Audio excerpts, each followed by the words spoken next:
তিনি সহ আরও দুজনকে সেনাবাহিনী তাদেরকে ডেকে নিয়ে গিয়েছিল এবং তাদেরকে একটা সমঝোতার প্রস্তাব দেওয়া হয়েছে, রিফাইন্ড আওয়ামী লীগ। সেনাবাহিনী যথার্থই ভূমিকা রাখছে। আজকে আমরা দেখেছি, গণমাধ্যমে খবর পেয়েছি, দেশের বিভিন্ন জায়গায় সেনাবাহিনীর সদস্য নামানো হয়েছে, অধিক সংখ্যক সৈন্য নামানো হয়েছে। তাদের মূল উদ্দেশ্য 1971 নামটাই তারা মুছে দিতে চায়। আপনি দেখেছেন সংবিধান নিয়ে কি ষড়যন্ত্র, দেশের নাম পর্যন্ত তারা মুছে দিতে যাচ্ছে। আওয়ামী লীগের স্বরাষ্ট্রমন্ত্রী আসাদুজ্জামান খান কামাল, সাবেক স্বরাষ্ট্রমন্ত্রী, তিনি বলেছিলেন যে এটি আসলে এই গণ অভ্যুত্থান নয়, এটি হচ্ছে ইসলামী উগ্রবাদ এবং সেনাবাহিনীর যৌথ অভ্যুত্থান। মানে সেনাবাহিনীর যৌথ অভ্যুত্থান, সেনাবাহিনী তখন যদি সেই রোলে থেকে থাকে, আপনাদের বিরুদ্ধে অভ্যুত্থানে একটা ভূমিকায় থেকে থাকে আওয়ামী লীগ বা তৎকালীন সরকারের বিরুদ্ধে, এখন মানে সেই ভূমিকাটাও কি যথার্থ ছিল? তিনি কিন্তু যদি ক্ষমতা থাকতে চাইতেন, থাকতে পারতেন। জরুরি অবস্থা জারি করলে তিনি ক্ষমতা থাকতে পারতেন। তিনি শুধুমাত্র আওয়ামী লীগকে দিয়ে ক্ষমতা থাকতে পারতেন। এই স্বাধীন দেশের সেনাবাহিনীকে এরকম ইউএন এর কোন বডি, সাবঅর্ডিনেট বডি নির্দেশনা দিতে পারে না তুমি তোমার সরকারের বাইরে গিয়ে অবস্থান নাও। আপনাদের পক্ষ ত্যাগ করলো, যে দেশপ্রেমিক সেনাবাহিনী মানে সরকারের অধীনে কাজ করছিল বা সরকারের নির্দেশনা মতো কাজ করছিল, তারপরে কি হলো? বিএনপি, জামাত এবং অন্যান্যরা যারা উগ্র দলগুলো, তারা কিন্তু সারা দেশে একসাথে 460টি থানায় হামলা হয়েছিল। আবু সাইদ হত্যাকাণ্ডের পর তারপরে এফআইআর হলো। এফআইআর এসব বিএনপি জামায়াতের কতজন যেন তাদের নাম দিয়ে এবং অজ্ঞাতনামা দিয়ে এফআইআর করা হলো। সেই পুলিশ অফিসারের বা যিনি গুলি করলে দেখা গেল তার নামটি নেই, তার বিরুদ্ধে ব্যবস্থা নেওয়া হলো হয়তো 3 দিন পর, এরকম একটা অবস্থা। তারপরে একটা বিচার বিভাগীয় কমিশন গঠন করা হলো। জাতিসংঘ তদন্ত করবার জন্য অনুরোধ জানালো, আহ্বান করলো নিজে থেকে এসে, কিন্তু সেটি গ্রহণ করা হলো না। মানে কেন আস্থা রাখবে? কে গ্রহণ করলো না? এই যে আপনার কাছে ইনফরমেশন গ্যাপ আছে। প্রথমত জাতিসংঘ আহ্বান করেছে, আমরা ডিনাই করেছি, নো, এ ধরনের কোনো ঘটনা ঘটেনি। এখানে জাতিসংঘের তদন্তের কোনো বিষয় ছিল না। আচ্ছা, এটা একদম জাতিসংঘ তার তদন্ত প্রতিবেদনের ইন্ট্রোডাকশনে লিখছে। আমি একটু বলি, the United Nations High Commissioner for Human Rights Volker Türk first proposed a fact-finding mission in a letter sent on 23rd July to the then Prime Minister Sheikh Hasina at the height of the crisis, but received no positive response to that invitation. Lethal weapon ব্যবহার করার জন্য যে তৎকালীন প্রধানমন্ত্রীর নির্দেশনা দেয়া যে ফোনালাপটা ফাঁস হলো, আপনারা কেন সেটাকে, মানে আপনি বলছেন সেগুলো সব ফ্যাব্রিকেটেড, কেন এটা প্রমাণ করছেন না? একটা ফাঁস হওয়া ফোনালাপ। ফোনটা কোথায় আমাকে দেন, আপনি শুনান। নো, আর যেখানে গ্যাদারিং দেখবে সেখানে ওই উপর থেকে, এখন উপর থেকে পাচ্ছি অলরেডি শুরু হচ্ছে একটা জায়গায়।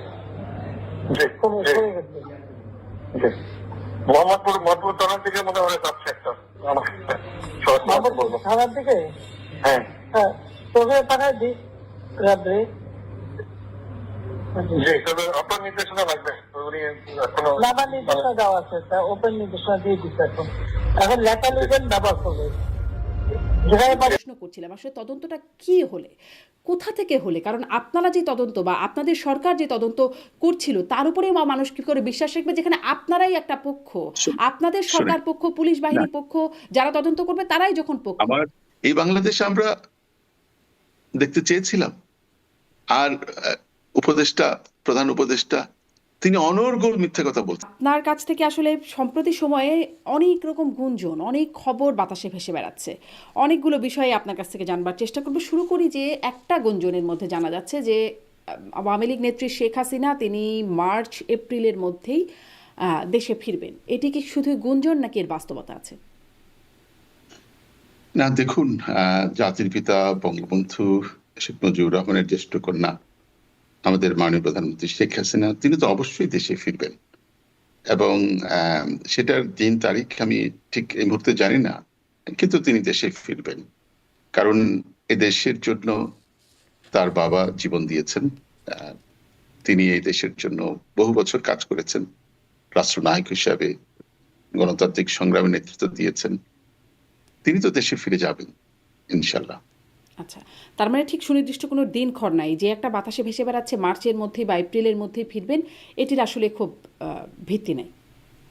না, সেটা না, তিনি যে কোনো মুহূর্তে যেতে পারেন, সেটা আমি এখন বলতে পারছি না, তিনি জানেন। স্পষ্ট, যখন সময় আসবে অবশ্যই যাবে। যাবে। জি। এখন একটা খবর নিশ্চয়ই আপনার নজরে এসেছে, যেটি নিয়ে খুবই আলোচনা হচ্ছে, সেনাবাহিনীর ভূমিকা, সেনাবাহিনীর অবস্থান নিয়ে। এনসিপি নেতা হাসনাত আবদুল্লাহ, যিনি অভ্যুত্থানের অন্যতম প্রধান সমন্বয়ক, তিনি লিখছেন, কদিন আগের একটা স্ট্যাটাস, তার এটি সম্প্রতি তার একটা স্ট্যাটাস ছিল, যে পথে আওয়ামী লীগ পালিয়েছে ঠিক সে পথ দিয়েই আওয়ামী লীগকে ফেরানোর ষড়যন্ত্র করা হচ্ছে। এটি তার এক সপ্তাহ আগে একটা স্ট্যাটাস। আর লেটেস্ট একটা পোস্টে তিনি লিখছেন যে তিনি সহ আরও দুজনকে সেনাবাহিনী তাদেরকে ডেকে নিয়ে গিয়েছিল এবং তাদেরকে একটা সমঝোতার প্রস্তাব দেওয়া হয়েছে, রিফাইন্ড আওয়ামী লীগ এর প্রস্তাবনা মেনে নেবার জন্য একটা সমঝোতার প্রস্তাব দেওয়া হয়েছে। অনেকগুলো প্রশ্ন এর মধ্যেই আছে। এই যে মানে সেনাবাহিনীর ভূমিকা, সেটি আপনাদের কাছে কেমন মনে হয় সেটি একটু শুনে নিই, তারপরে আরও প্রশ্ন আছে এই স্ট্যাটাসের মধ্য থেকেই। সেলিম মাহমুদ। এই দেখুন, হাসনাতের যে ফেসবুক স্ট্যাটাস এবং তার যে বক্তব্য, প্রথমত একটা কথা বলে নেই যে আমি বলতে পারেন 80-র দশকের শেষ ভাগ থেকে বাংলাদেশে ছাত্র আন্দোলনের সাথে যুক্ত ছিলাম। আমি ঢাকা বিশ্ববিদ্যালয়ের ছাত্র ছিলাম, ছাত্র নেতা ছিলাম, বাংলাদেশ ছাত্রলীগের প্রথম আইন বিষয়ক সম্পাদক, আমি ঢাকা বিশ্ববিদ্যালয়ের অধ্যাপক ছিলাম। কিন্তু আমি বাংলাদেশের রাজনীতির ইতিহাসে কোনোদিন দেখিনি কোন ছাত্রনেতা বা রাজনৈতিক দলের সদস্য এই উত্তরপাড়া, যেটাকে তারা সেনানিবাস গুলোকে উত্তরপাড়া বলে, যে ক্যান্টনমেন্ট ঘুরিয়ে দিবে, যে হুঙ্কার, এইটা কোনো পর্যায়ে এটার কোনো মার্জনা নেই। অর্থাৎ সেনাবাহিনী হচ্ছে আমাদের দেশের সশস্ত্র বাহিনীকে যদি বলি আমি, আমাদের সার্বভৌমত্বের প্রতীক। দেশের সার্বভৌমত্ব রক্ষার জন্য এই বাহিনীটা রয়েছে। দেখুন, এই ইউনূসের এই অসাংবিধানিক, অবৈধ এবং জঙ্গি সরকার এদেশের মানুষের কি করেছে? কোনো নিরাপত্তা নাই, দেশের অর্থনীতি ধ্বংস হয়ে গেছে, রাস্তাঘাটে কুকুরের মতো মানুষকে গুলি করে মারছে, নারী নির্যাতন, শিশু নির্যাতন, দেশের অর্থনীতি ধ্বংস করা হয়েছে, পুলিশ বাহিনীর কি বলতে মানে পুলিশ বাহিনীকে পঙ্গু করা হয়েছে, সিভিল প্রশাসন ধ্বংস করা হচ্ছে। একমাত্র সশস্ত্র বাহিনী এখনো টিকে আছে। তারা এখন এই সশস্ত্র বাহিনীর উপর আঘাত হানতে চায় এবং সেই জন্যই তারা সেনানিবাসে আক্রমণের হুমকি দিচ্ছে। আমি মনে করি এটি আমাদের স্বাধীনতা সার্বভৌমত্বের উপর আঘাত। জি। আমি মনে ডক্টর করি সেলিম যে মাহমুদ, সশস্ত্র এটি হচ্ছে বাহিনী, আপনি তাদের ভূমিকার কথা বলছেন। তারা অবশ্য আপনাদের প্রতি আবার একই রকম, আপনি যে অভিযোগগুলো তুলছেন একই ধরনের অভিযোগ আপনাদের বিরুদ্ধে এই অভিযোগগুলো তোলেন। এবং আমি আসলে প্রশ্ন করছিলাম সেনাবাহিনীর ভূমিকা আপনি কিভাবে দেখছেন বা আপনারা কিভাবে দেখছেন? সেনাবাহিনী তো দেখুন, সেনাবাহিনী যথার্থই ভূমিকা রাখছে। আজকে আমরা দেখেছি, গণমাধ্যমে খবর পেয়েছি, দেশের বিভিন্ন জায়গায় সেনাবাহিনীর সদস্য নামানো হয়েছে, অধিক সংখ্যক সৈন্য নামানো হয়েছে এবং সেনা নানা রকমের যানবাহন, বিশেষ করে এপিসি নামানো হয়েছে। দেশের নিরাপত্তা দেখুন, আজকে 5ই আগস্টের পরে বাংলাদেশের যে অবস্থা, আমি একটা উদাহরণ দিই। 1982 সালের মার্চের প্রথম দিকে সম্ভবত তদানীন্তন বিএনপি সরকার, বিচারপতি সাদ্দারের সরকার ছিল। আবুল কাসেম যুব ক্রীড়া মন্ত্রী ছিলেন, তার বাড়িতে ইমদু নামের একজন ডাকাতকে পাওয়া গিয়েছিল। তার জন্য কিন্তু ওই সময় দেশে সামরিক শাসন হয়েছিল। আজকে বাংলাদেশে মানুষের কোনো নিরাপত্তা নাই, জানমালের নিরাপত্তা নেই, সন্ধ্যার পরে নারীরা ঘর থেকে বেরোতে পারে না, মবক্রেসি। এটা দেশ, এর জন্য 30 লক্ষ মানুষ জীবন দিয়েছিল। এই যে একটা দেশের যে ভয়ঙ্কর অবস্থা, বাংলাদেশ নামক রাষ্ট্রের প্রতি তাদের যে একটা ঘৃণা, তাদের যে আক্রমণ, যেভাবে দেশকে তারা ধ্বংস করে দিচ্ছে, যে তাদের মূল উদ্দেশ্য 1971 নামটাই তারা মুছে দিতে চায়। আপনি দেখেছেন সংবিধান নিয়ে কি ষড়যন্ত্র, দেশের নাম পর্যন্ত তারা মুছে দিতে যাচ্ছে। আমি মনে করি যে সেনাবাহিনী, দেশপ্রেমিক সেনাবাহিনী, তারা তাদের দায়িত্ব পালন করছে এবং দেশের মানুষের সমর্থন তাদের রয়েছে, প্রতিটি মানুষের সমর্থন। জি। তাহলে দেশপ্রেমিক সেনাবাহিনী তাদের দায়িত্ব পালন করছে। রিফাইন্ড আওয়ামী লীগের যে একটা প্রস্তাবনা আছে যেটি দেওয়া হচ্ছে, সেই প্রসঙ্গে আপনার কাছে জানতে চাইবো, কিন্তু দেশপ্রেমিক সেনাবাহিনীর প্রসঙ্গে আরেকটু জানি যে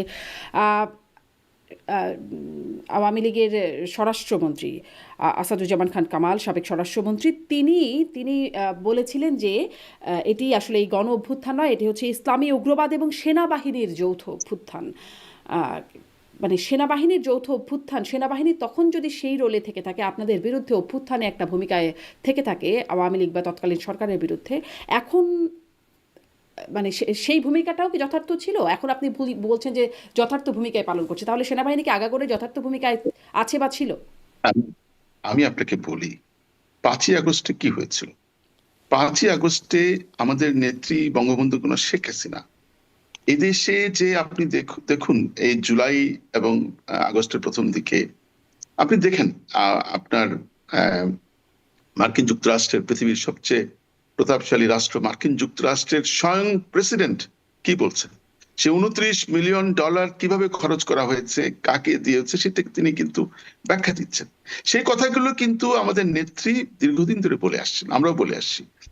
তো 5ই আগস্টে যে আপনি জানেন যে স্নাইপার দিয়ে হত্যাকাণ্ড ঘটিয়েছিল ছাত্রদের, বিভিন্ন প্রাইভেট বিশ্ববিদ্যালয়ের এক একটা বিশ্ববিদ্যালয় এক একটা করে, নর্থ সাউথের একটা, তারপর ইস্ট ওয়েস্ট একটা, এরকম এক একটা আমি উদাহরণ দিচ্ছি যাতে, এবং দেখা গেল যে ধানমন্ডি 27 নম্বরে রেসিডেন্সিয়াল মডেল কলেজের যে ছাত্রটিকে হত্যা করা হয়েছিল, তার মার সাথে, বাবার সাথে, খালার সাথে আমার কথা হয়েছিল। তার মিছিলের মাঝখানে ছিল, সামনে অনেক ছেলে মেয়ে, পিছনে অনেক ছেলে মেয়ে, শুধুমাত্র তার ঘাড়ে একটা গুলি লাগলো। পুলিশ যদি গুলি করতো তাহলে সামনে কেউ মারা যেত অথবা পিছনে কেউ, মাঝখানে অর্থাৎ ওই যে আশেপাশের ভবন থেকে টার্গেট করে স্নাইপার দিয়ে, আপনি জানেন যে এই ডেমোক্রেটরা সারা পৃথিবীতে এই ধরনের হত্যাকাণ্ড ঘটিয়েছে অনেক জায়গায়। এবং আমাদের এই বর্তমান সময়ের কথা বলছি, মার্কিন যুক্তরাষ্ট্রের রাষ্ট্রপতি স্বয়ং এই যে ডিপ স্টেট যেটা করেছে সেটা তিনি বলেছেন, এবং যা বলেছেন তার মর্মার্থ এই যে বাইডেন প্রশাসন বাংলাদেশে অযাচিত ভাবে ষড়যন্ত্রমূলক কাজগুলো করেছে। তিনি আকার ইঙ্গিতে নরেন্দ্র মোদীর সাথে বৈঠকের পরে যখন ট্রাম্পকে জিজ্ঞাসা করা হয়েছিল তখন তিনি কিন্তু সরাসরি ডিপ স্টেটের ভূমিকা অস্বীকারও করেছেন। আবার আমি আপনাকে বলি ডিপ স্টেটের কথা, তিনি যেটা বলেছেন সবার সামনে তিনি এটা এড়িয়ে গেছেন, হ্যাঁ, কিন্তু পরবর্তীকালে আপনি ওনার যে লাস্ট দুটো স্পিচ, সেখানে কিন্তু $29 মিলিয়ন কথা, শুধু বাংলাদেশ না ভারতের কথা, ভারতে ভোটার টার্নআউট বাড়ানোর জন্য তখন বলেছেন উনি, ভোটার টার্নআউট বাড়াতে অন্য কাউকে পাশ করতে চেয়েছিল, বাংলাদেশে উগ্রবাদীদের পাশ করানোর জন্য করা হয়েছিল $29 মিলিয়ন। তার মানে কি এই কাজগুলো কে করেছে? অর্থাৎ তিনি তো পরবর্তীকালে এটা আরেকটা দেখুন, তিনি সদ্য নির্বাচিত হয়েছেন, তার দেশের একটা ডিপ স্টেট নিয়ে কথা হচ্ছে, স্বাভাবিকভাবে তিনি একটা এটা কি বলে বেনিফিট অফ ডাউট দিয়েছেন, কিন্তু পরবর্তীকালে কিন্তু তিনি বলেছেন, এবং সেজন্য কিন্তু আজকে মার্কিন যুক্তরাষ্ট্রের যে প্রশাসন তারা কিন্তু বাইডেন অ্যাডমিনিস্ট্রেশন যেটা করেছে, অর্থাৎ যারা 5ই আগস্ট যারা ঘটিয়েছে তাদেরকে কিন্তু তারা প্রকারান্তরে তারা করে বেরিয়েছে। এবং আজকে আমি আপনাকে বলি রাখি, এই যে পিটার হাস এই ক্রিমিনালটার চাকরি যাবে, ওই সময় একটা ডিল হয়েছিল, বিভিন্ন লোকদেরকে তারা ইনভলভ করেছিল। পিটার হাসকে অ্যাক্সেলারেট কোম্পানি, মার্কিন যুক্তরাষ্ট্রের কোম্পানি, তাকে এখানে বসিয়ে রেখেছে, এবং আমি বলে রাখছি তাকে এই ট্রাম্প অ্যাডমিনিস্ট্রেশন এখানে তার চাকরিচ্যুত করবে। এখন যে কথাটা আমি বলছি আপনাকে, যে দেখুন 5ই আগস্টে আমাদের নেত্রী যেটা করেছেন, এদেশে আর কোনো মায়ের বুক যাতে খালি, তিনি তো জানেন যে দেশে একটা উত্তপ্ত পরিবেশ সৃষ্টি করে, ক্ষোভ সৃষ্টি করে, অর্থাৎ থার্ড পার্টি দিয়ে কিলিং এর মাধ্যমে দেশে উত্তপ্ত পরিবেশ, তিনি কিন্তু যদি ক্ষমতা থাকতে চাইতেন থাকতে পারতেন, জরুরি অবস্থা জারি করলে তিনি ক্ষমতা থাকতে পারতেন, তিনি শুধুমাত্র আওয়ামী লীগকে দিয়ে ক্ষমতা থাকতে পারতেন। আপনি খেয়াল করবেন 31শে জুলাইয়ের পরে 1 আগস্ট থেকে 5ই আগস্ট পর্যন্ত আওয়ামী লীগের কোনো কর্মসূচি ছিল না। আজকে 5 লক্ষ, আমাদের 5 লক্ষ মানুষের একটা জনসমাবেশ করার পরিকল্পনা ছিল, সে 5 লক্ষ থাকলে এই যে আপনি দেখেছেন 5ই আগস্ট 12টার সময় লোকজন ঢুকেছে, উত্তরা দিয়ে প্রথমে, অন্যান্য জায়গা থেকে ঢুকেছে। তিনি দেশের মানুষের জীবনের নিরাপত্তার কথা চিন্তা করে কোনো ইনোসেন্ট ছেলে মেয়ে যাতে হত্যাকাণ্ডের শিকার না হয়, তিনি স্বেচ্ছায় ক্ষমতা ছাড়েননি বলে তিনি নিরাপদ জায়গায়, শুনেন আমি আপনাকে বলি তিনি নিরাপদ জায়গায় গেছেন, নিরাপদ জায়গায়। তিনি কিন্তু ক্ষমতা ছাড়েননি, পদত্যাগ করেননি। জি, কিন্তু জি, আপনি কি জাতিসংঘের যে বলছিলেন? তদন্ত প্রতিবেদন সেখানে তো স্পষ্ট দেখা যাচ্ছে জাতিসংঘের তদন্ত প্রতিবেদনে যে তিনি নির্দেশ দিয়েছেন, শেখ হাসিনা নির্দেশ দিয়েছেন গুলি করবার জন্য, সরাসরি নির্দেশ দিয়েছেন হত্যাকাণ্ড চালাবার জন্য। আমি আমি আপনাকে বলি, দায়িত্ব নিয়ে বলি, একজন আইনের ছাত্র, আইনের শিক্ষক, আইনের অধ্যাপক হিসেবে বলছি, এইটা পুরোটাই একটা সাজানো নাটক ছিল।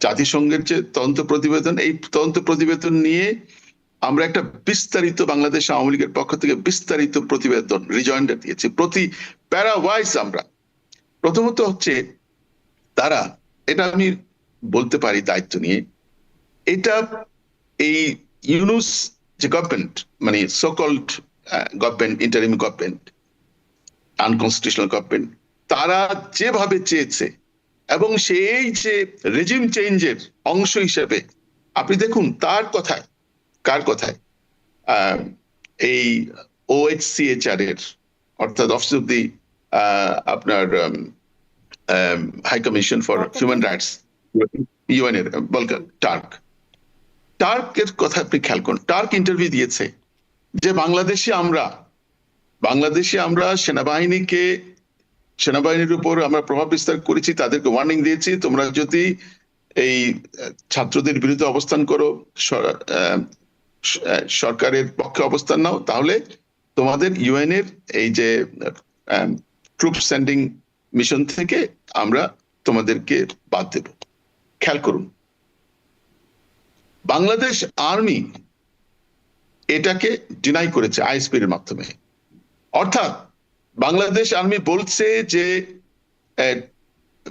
UN থেকে বা UN OHCHR থেকে এ ধরনের কোন ধরনের সিদ্ধান্ত বা কোন ধরনের নির্দেশনা আসেনি, এবং তাদের চিঠিতে ISP এর যে বক্তব্য, সেখানে কিন্তু বোঝা যায় যে তাদের সে এখতিয়ারও নাই। OHCHR এর কোনো এখতিয়ার নাই, UN এর কোনো এখতিয়ার নাই। পৃথিবীর বাংলাদেশ একটি স্বাধীন সার্বভৌম রাষ্ট্র, তার সেনাবাহিনী কিভাবে চলবে, তার সরকার কিভাবে চলবে, UN চার্টার আছে, ইন্টারন্যাশনাল ল আছে, বিভিন্ন কনভেনশন আছে, তার দেশের সংবিধান আছে। কোন একটি স্বাধীন দেশের সেনাবাহিনীকে এরকম UN এর কোন বডি, সাবঅর্ডিনেট বডি নির্দেশনা দিতে পারে না, তুমি তোমার সরকারের বাইরে গিয়ে অবস্থান নাও। আপনাদের পক্ষ ত্যাগ করলো যে দেশপ্রেমিক সেনাবাহিনী মানে সরকারের অধীনে কাজ করছিল বা সরকারের নির্দেশনা মতো কাজ করছিল, তারপরে কি হলো? সেনাবাহিনী আমাদের বিরুদ্ধে যায়নি। আপনি কথাটা খেয়াল করেননি। আমাদের নেত্রী স্বেচ্ছায় তিনি চাননি কোন রক্তপাত হোক, তিনি চাননি আর কোন মায়ের বুক খালি হোক। তাহলে কি সাবেক স্বরাষ্ট্রমন্ত্রী অসত্য বলছেন? তিনি বলছেন ইসলামী উগ্রবাদ এবং সেনাবাহিনীর যৌথ অভ্যুত্থান। না, শুনেন, আমি আপনাকে একটা কথা বলি। আমাদের স্বরাষ্ট্রমন্ত্রী যে কথা বলেছেন, তিনি তার কথা বলেছেন, হ্যাঁ, সেটা আমাকে আপনি জিজ্ঞেস না করলে ভালো। তার কাছেও তো কোনো ব্যাখ্যা আছে। আওয়ামী লীগের প্রেসিডিয়াম সদস্য আব্দুর রহমান তিনি বলছেন, তিনি একটা অনুষ্ঠানে বলেছিলেন যে সাপে কেটেছে আওয়ামী লীগকে, সে সাপেই বিষ নামাবে, এবং তাকে বারবার প্রশ্ন করে আমি বুঝতে পারলাম যে তিনি সেনাবাহিনীকে মিন করছিলেন। আমি আপনাকে বলি একটা কথা, বিষয়টা হচ্ছে সেনাবাহিনী ওই সময় যে কাজটা করেছিল, সেনাবাহিনী সার্বিকভাবে পরিস্থিতি সামাল দেওয়ার চেষ্টা করেছিল, কথাটা আপনি খেয়াল করুন। সেখানে হয়তো কেউ আমার বিশ্বাস সেনাবাহিনীকে ব্ল্যাকমেলিং করেছে। আপনি যদি সেনাপ্রধানের প্রথম বক্তব্য দেখেন, তিনি কিন্তু বলেছিলেন যে সকলকে সংযত থাকার জন্য, এবং রাজনৈতিক দলের নেতৃবৃন্দ কিন্তু তাকে কমিটমেন্ট দিয়ে গেছিল যে তারা এই দেশের সকল মানুষের জানমালের নিরাপত্তার বিষয়টা দেখবে। তারা সেখান থেকে বেরেই আমি মনে করি বিএনপি, জামাত এবং অন্যান্যরা যারা উগ্র দলগুলো, তারা কিন্তু সারা দেশে একসাথে 460টি থানায় হামলা হয়েছিল। তো এইটা সেনাবাহিনী, আমার ধারণা, এটা আমি দায়িত্ব নিয়ে বলছি, এটা আমার দায়িত্ব, এটা আমি বাস্তবতা, সেনাবাহিনী কি করেছিল সেটা আমি কাউকে ডিফেন্ড করছি না। সেনাবাহিনীকে তারা ব্ল্যাকমেলিং করেছিল। সেনাবাহিনী নিশ্চয়ই চায়নি এই ধরনের অরাজকতা হবে। সেনাবাহিনীকে কি বলে ব্ল্যাকমেল করা যায়, কি করে ব্ল্যাকমেল করা যায়? নো, আপনি আমার কথাটা বুঝতে পারেন। ওই সময়ে রাজনৈতিক দলের নেতৃবৃন্দগুলো আজকে যারা সেনাবাহিনীর বিরুদ্ধে বড় বড় কথা বলেন, তারা কোথায় গিয়েছিলেন 5 তারিখে? সেনানিবাসে তো গিয়েছিলেন, বিএনপি, জামাত এবং অন্যান্য দলগুলো, এবং সেখানে বিশ্ববিদ্যালয়ের শিক্ষকরাও গিয়েছিলেন। তাদের সেনাবাহিনীকে বলে আসছিল যে আমরা, রাজনৈতিক দলগুলোকে সেনাবাহিনী বলেছিল যে সকলের নিরাপত্তা দেখার জন্য। হ্যাঁ, সেখানে তিনি ডক্টর আসিফ নজরুলের কথা বলেছেন যে তিনি একজন শিক্ষক, সবাই তাকে সম্মান করে, তিনিও দেখবেন। আমি যেটা বলছি ওইটাই, অর্থাৎ রাজনৈতিক দলগুলো যে ধরনের একটা গণহত্যা করবে সেটা সেনাবাহিনী নিশ্চয়ই জানতো না, তা নাহলে সেনাবাহিনী তো অ্যালাউ করতো না কাউকে, তাহলে তো সেনাবাহিনী অন্য ব্যবস্থা নিত। মানে গণহত্যা করবে মানে কি, আগে করেছে না পরে করবে, কোনটার কথা বলছেন? 5 তারিখে গণহত্যা হয়েছে না সারা দেশে। আমার উপজেলায়, আমার থানায় এসআই মামুন হত্যা করা হয়েছে, প্রকাশ্যে থানা আক্রমণ করা হয়েছে 460টি। পৃথিবীতে কোনো গণহত্যা লুকানো যায় না। এই যে UNOHCR এর যে রিপোর্টের কথা বললেন, তারা তাদের একেবারে পটভূমি থেকে শুরু করে শেষ পর্যন্ত প্রত্যেকটা জায়গায় ডিসঅনেস্টি প্রমাণ রেখেছে। আমি দায়িত্ব নিয়ে বলি, সেই ইউএন এর রিপোর্টের প্রসঙ্গে আসি, জবাব দিতে হবে। একটা করে আসি স্যার, যে ইউএন এর রিপোর্ট নিয়ে সেই প্রসঙ্গটাতে আপনি আরেকটু নিশ্চয়ই বলবেন, সেই জবাবগুলো আপনি দিতে চাচ্ছেন, কিন্তু সেনাবাহিনীর ভূমিকার জায়গায় আপনি বলছেন তাদেরকে ব্ল্যাকমেল করা হচ্ছে। তাহলে সেনাবাহিনী কি শুরু থেকেই যথাযথ ভূমিকাই পালন করে গেছে? 5ই আগস্ট পর্যন্ত যথাযথই ভূমিকা পালন করে গেছে? ব্ল্যাকমেল কি তার পরে করা হয়েছে তাকে, মানে সেনাবাহিনীকে, নাকি আগেই? দেখুন, সেনাবাহিনীর দায়িত্ব পালনে আমি মনে করি কিছু মিসম্যানেজমেন্ট ছিল। ওই যে বললাম, রাজনৈতিক দলগুলো, আমার ধারণা সেনাবাহিনী তাদেরকে বিশ্বাস করেছিল তারা দায়িত্বটা পালন করবে, কিন্তু আসলে আমি যেটা মনে করি সেনাবাহিনীর পক্ষ থেকে তাদের বিশ্বাস করা ঠিক হয়নি, নাম্বার 1। এবং যেটা হচ্ছে যে সেনাবাহিনী যদি শক্তভাবে বিষয়টা হ্যান্ডেল করতো, তাদেরকে বিশ্বাস না করে সেনাবাহিনী নিজেই যদি নিরাপত্তার দায়িত্বটা নিত রাজনৈতিক দলগুলোর উপরে নির্ভর না করে, তাহলে বাংলাদেশে এই গণহত্যা হয় না। আজকে যারা বড় বড় কথা বলে আওয়ামী লীগকে ফ্যাসিস্ট, কি ফ্যাসিস্ট আমরা করেছি? শেখ হাসিনা কি কারণে ফ্যাসিস্ট? 3 তারিখে 1 পয়েন্ট ঘোষণা করা হলো, মাত্র 3 তারিখে। 5 তারিখে তিনি নিরাপদ স্থানে চলে গেলেন। তিনি চেয়েছিলেন যে না, আর যেন কোনো ধরনের মার কোল খালি না হয়। কিন্তু আমরা একটা ফোন আলাপ ফাঁস হয়েছে ডক্টর সেলিম মাহমুদ সম্প্রতি, সেখানে আমরা শুনছি যে তিনি একজন কর্মকর্তাকে নির্দেশ দিচ্ছেন লেথাল ওয়েপন ব্যবহারের জন্য, বলছেন যে এখন থেকে লেথাল ওয়েপন ব্যবহার করবে। তিনি বলছেন এখন থেকে উপর থেকে করাচ্ছি, যেখানে মব দেখবে সেখানে উপর থেকে। আমি আপনাকে বলি, দিস আর অল ফেক। এবং আমি আপনাকে বলি, এই যে এই রিপোর্টটা নিয়ে আমি কথা বলি, আপনার রিপোর্টের নিয়ে তো কথা। এই রিপোর্টের প্রথমে যে পটভূমি, সেই পটভূমিটাই ফেব্রিকেটেড, পটভূমিটাই রিগড। অর্থাৎ এই রেজিম চেঞ্জের যে ন্যারেটিভ, ইউনুস গংয়ের যে বক্তব্য, সেটাকেই তারা ন্যারেট করেছে। অথচ বাস্তবতাটা কি? এই কোটা আন্দোলনের ব্যাকগ্রাউন্ড 2018 সাল থেকে একেবারে 5ই আগস্ট আগ পর্যন্ত ট্রান্সপারেন্টলি আমাদের নেত্রী এই দাবি তিনি 2018 সালে মেনে নিয়েছিলেন। তারপর হাইকোর্টে, তার 5 বছর পরে হাইকোর্টে মামলা করে কোন পক্ষ জিতেছে। তিনি আবার যখন জানলেন, সরকার যখন তাকে জানালো, তিনি আবার অ্যাটর্নি জেনারেলকে নির্দেশ দিলেন এই রায়ের বিরুদ্ধে তুমি মামলা করো। মামলা করে সেই রায় স্থগিত করা হলো, অর্থাৎ সেই রায়ের কোনো কার্যকরী, তারপরে অ্যাপিল করা হলো। মূল ওই কারো কিন্তু কোনো ক্ষতি হয়নি। তারপরে মূল অ্যাপিলেট ডিভিশনের মূল হিয়ারিং, সেটা এগিয়ে আনা হলো 21 তারিখে। সেখানে কিন্তু তারা, ছাত্ররা যেভাবে চেয়েছিল তার চেয়ে বেশি ভাবে তাদেরকে দেয়া হলো। তার আগে 17ই জুলাই আমাদের নেত্রী বঙ্গবন্ধু কন্যা শেখ হাসিনা তিনি জাতির উদ্দেশ্যে ভাষণ দিলেন, ছাত্রদেরকে বললেন তোমরা যেটা চাচ্ছ সেটাই হবে, তোমরা নিরাশ হবে না। এবং ইতিমধ্যে যে সমস্ত কিছু মাত্র 6-7 জন হয়তো নিহত হয়েছিল, তাদের এই যে হত্যাকাণ্ড বা অন্যান্য যা হয়েছে তার জন্য তিনি সুপ্রিম কোর্টের বিচারপতির নেতৃত্বে বিচার বিভাগীয় তদন্ত কমিশন করেছিলেন। সেই কমিশনও কাজ শুরু করেছিল। কমিশন বা তদন্ত, সেটার উপরেই তো আস্থা মানুষ হারিয়ে ফেলেছে, যে সেই কমিশন সঠিক তদন্ত করবে। তাহলে কি অপশনটা কি? তাহলে কি আমি না জেনে শুনে মানুষকে ব্রাশফায়ার করে মারবো? আপনাকে তো সিস্টেমের উপর আস্থা রাখতেই হবে। সেখানে ত্রুটি থাকতে পারে, আমাদের অতীত অভিজ্ঞতা খারাপ থাকতে পারে, কি অপশনটা কি যেটা করার, যেটা প্রুডেন্স অনুযায়ী একটি গণতান্ত্রিক রাষ্ট্রে, সভ্য রাষ্ট্রে যেটা প্রত্যাশা, সংবিধান, আইন এবং আমাদের যে ভ্যালুজ, যেখানে যেটা প্রত্যাশা সেটাই তো করব, এবং সেটাই তিনি করেছেন। শুধু তাই না, এই এই যে পটভূমি যে তারা বানিয়েছিল, আবু সাইদ যেদিন আবু সাইদ হত্যাকাণ্ডের পর তারপরে এফআইআর হলো, এফআইআর সব বিএনপি জামায়াতের কতজন যেন তাদের নাম দিয়ে এবং অজ্ঞাতনামা দিয়ে এফআইআর করা হলো। সেই পুলিশ অফিসারের বা যিনি গুলি করলেন দেখা গেল তার নামটি নেই, তাকে তার বিরুদ্ধে ব্যবস্থা নেওয়া হলো হয়তো 3 দিন পর, এরকম একটা অবস্থা। তারপরে একটা বিচার বিভাগীয় কমিশন গঠন করা হলো, জাতিসংঘ তদন্ত করবার জন্য অনুরোধ জানালো, আহ্বান করলো নিজে থেকে এসে, কিন্তু সেটি গ্রহণ করা হলো না। মানে কেন আস্থা রাখবে? কে গ্রহণ করলো না? এই যে আপনার কাছে ইনফরমেশন গ্যাপ আছে। প্রথমত জাতিসংঘ আহ্বান করেছে, আমরা ডিনাই করেছি, নো, এ ধরনের কোনো ঘটনা ঘটেনি। এখানে জাতিসংঘের তদন্তের কোনো বিষয় ছিল না। আচ্ছা, এটা একদম জাতিসংঘ তার তদন্ত প্রতিবেদনের ইন্ট্রোডাকশনে লিখছে।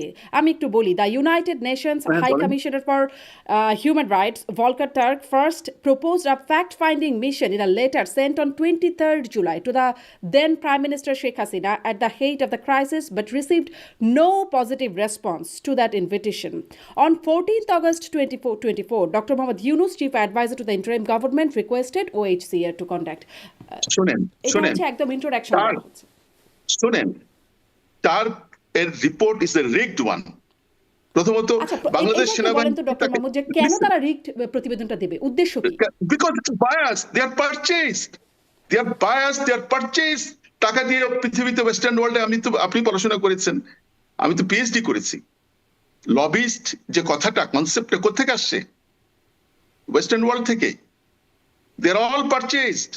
এবং এই ধরনের সে যে ঘটনা ঘটেছে, সে চিঠি লিখেছে, কই বাংলাদেশের পত্রপত্রিকায় যে সে চিঠি লিখেছে এরকম অফিস? বাংলাদেশে এখন এই ইনফরমেশন টেকনোলজির যুগে সোশ্যাল মিডিয়াতে সব চলে আসে। আমার কথা শোনেন, 23 তারিখে কথার কথা, আমি তো তর্কের খাতিরে মানলাম যে ধরে নিলাম চিঠি একটা পাঠিয়েছে, এটা সরকারের ওই সময় দেশে ভায়োলেন্স হচ্ছে সরকারের বিরুদ্ধে নানা জায়গায়, সেখানে এটা আসলে তো যথাযথ কোন একটা মন্ত্রণালয় থাকবে, এটা তো সরাসরি প্রধানমন্ত্রীর কার্যালয় দেখবে না, একটা মন্ত্রণালয়ের মাধ্যমে আমাদের রুলস অফ বিজনেস অনুযায়ী আসবে, সেটা তো 5-7 দিনের ব্যাপার, তারপরেই তো এই ঘটনা।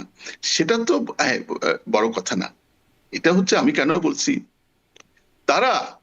বলছি যে এটা রিগড এবং বায়াসড এবং ওয়ান সাইডেড এবং এক্সট্রিমলি কন্ট্রোভার্সিয়াল। কেন? তারা আপনার সেখানে বলছে যে ছাত্রদের উপরে যে আক্রমণ করা হয়েছে সেটাকে তারা বলছে that amounts two crime against humanity. ভালো কথা, ক্রাইম এগেইনস্ট হিউম্যানিটি কেন? দেখুন, আপনি তো আইনের স্টুডেন্ট, পৃথিবীর অনেক গণতান্ত্রিক দেশে এরকম মব ভায়োলেন্স হয়, স্টুডেন্টদের মুভমেন্ট হয়, সেখানে রাষ্ট্রীয় বাহিনী আপনার চেষ্টা করে নানা কৌশল, সেখানে তাদের ব্যর্থ থাকতে পারে, সেখানে মিসহ্যান্ডলিং হতে পারে। একটা কথা, হট পার্সুট হচ্ছে অনেক সময় ল এনফোর্সমেন্ট এজেন্সি বা পুলিশ বা ইয়েতে, ইভেন একটা নেভাল ফোর্স হয়, যখন অ্যাকশনে যায় অনেক সময় লিমিট ক্রস করে, যেখানে যাওয়ার কথা না। মানলাম সেগুলো যদি কিছু হয়েও থাকে, তার জন্য আমাদের দেশের আইন আছে, সংবিধান আছে, সবকিছু আছে। কিন্তু আপনি যে বললেন যে প্রধানমন্ত্রী শেখ হাসিনা বলেছে, এটা প্রথমত হচ্ছে টোটালটা হচ্ছে ফেব্রিকেটেড। কারণ আমি দায়িত্ব নিয়ে বলছি, তিনি অফিসিয়ালি সব জায়গায় 5ই আগস্ট আগে বলেছিলেন, আমি ল এনফোর্সিং এজেন্সিকে বলেছি তারা নন লেথাল উইপন অর্থাৎ রাবার বুলেট ব্যবহার করার জন্য, এবং আবু সাইদকেও কিন্তু রাবার বুলেটই কিন্তু লেথাল ওয়েপন ব্যবহার করার জন্য যে তৎকালীন প্রধানমন্ত্রী নির্দেশনা দেয়া যে ফোন আলাপটা ফাঁস হলো, আপনারা কেন সেটাকে, মানে আপনি বলছেন সেগুলো সব ফ্যাব্রিকেটেড, কেন এটা প্রমাণ করছেন না? নো, আমি শুনেন, এটা আপনি কি অফিসিয়াল কোন রেকর্ড আছে আপনার কাছে? Can you submit in official record? Which is official, which is unofficial? যেটা দেওয়া হচ্ছে কোনটাই অফিসিয়াল না। একটা ফাঁস হওয়া ফোন আলাপ। না, ফোনটা কোথায় আমাকে দেন, আপনি শুনান। নো, এই ধরনের কোন, তিনি তো অফিসিয়ালি বলেছেন অফিসিয়ালি বলেছেন নন লেথাল ইউজ করার জন্য। আমি কথাটা বলছি, তারা একদিকে বলছে যে ছাত্রদেরকে আপনার করা হয়েছে, আহ, তারা তাদের উপর যেভাবে গোলাগুলি হয়েছে সেটি ক্রাইম এগেইনস্ট হিউম্যানিটি। এখন ক্রাইম এগেইনস্ট হিউম্যানিটি যেখানে আপনার ওই খোলামেলা জায়গায় যেখানে মব ভায়োলেন্স হচ্ছে, নানা পক্ষ, সেখানে যারা রেজিম চেঞ্জের সাথে যুক্ত, যারা, আপনি $29 মিলিয়ন কাহিনী তো জানেন, সেখানে বহু থার্ড পার্টি ছিল গুলি করে ছাত্রদেরকে মারার জন্য। এক একটা প্রাইভেট ইউনিভার্সিটি থেকে এক একটা ছাত্রকে হত্যা করা হয়েছে। ফায়াজ নামে যে ছেলেটাকে হত্যা করেছে রেসিডেন্সিয়াল, তার কথা আমি বললাম। তো আমার কথাটা শুনেন, যে তারা বলছে গণহত্যার কথা, মানে ক্রাইম এগেইনস্ট হিউম্যানিটির কথা বলছে, যে টার্গেট করে ছাত্রদেরকে হত্যা করা হয়েছে। কথাটা খেয়াল করেন। তো যদি কেউ টার্গেট করে হত্যা করে, যেটা মব ভায়োলেন্সে এরকম কি ওই হাজার হাজার মানুষ মারা গেছে, সেটা তো হয়নি। যাদেরকে টার্গেট, আমাদের বক্তব্য, তাদের এক ধরনের বক্তব্য, আমাদের বক্তব্য হচ্ছে থার্ড পার্টি ছাত্রদেরকে, এক একটা ছাত্রকে থার্ড পার্টি স্নাইপার দিয়ে গুলি করে মারিয়েছে। বিল্ডিং এর আপনি জানেন ঢাকা বিভিন্ন রাস্তাগুলো আনপ্ল্যান্ড, সেই আপনার ওই কি বলে বাড্ডার এরিয়াতে, রামপুরা বাড্ডা, এখানে, তারপরে আবার ধানমন্ডিতে কিছু ঘটনা ঘটেছে। আমাদের কনভিকশন অনুযায়ী এগুলো যারা দেশে অস্থিরতা, একটা নৈরাজ্য সৃষ্টি করে সরকার ফেলার ষড়যন্ত্র ছিল, তারা করিয়েছে। লাশ পড়লে কার লাভ কার ক্ষতি? আমরা কেন মারবো ছাত্রদেরকে? আমরা কেন? এবং এই যে তর্কের খাতিরে যদি বলে, আপনারা মারবেন আন্দোলন দমানোর জন্য, যেভাবে আন্দোলন, যেখানে জাতিসংঘের প্রতিবেদনে যেটা বলা হচ্ছে যে একদম লাশ গুম করে ফেলার কথা বলা হচ্ছে। শোনেন, আমি রাজনীতি করে আসছি, ঢাকা বিশ্ববিদ্যালয়ের ছাত্র ছিলাম, শিক্ষক ছিলাম। লাশ পড়লে আমাদের লাভ না, আমাদের ক্ষতি। লাশ পড়লে আমাদের ক্ষতি, যে সরকারের থেকে তার ক্ষতি। This is the basic jurisprudence, এটা আপনাকে বুঝতে হবে। তো তারা বলল যে ছাত্রদেরকে হত্যা করেছে, এটা ক্রাইম এগেইনস্ট হিউম্যানিটি, ঠিক আছে। আবার পরে বলছে, বাংলাদেশের গণমাধ্যমে বলছে যেটা গণহত্যা মানবাধিকার বিরোধী অপরাধ।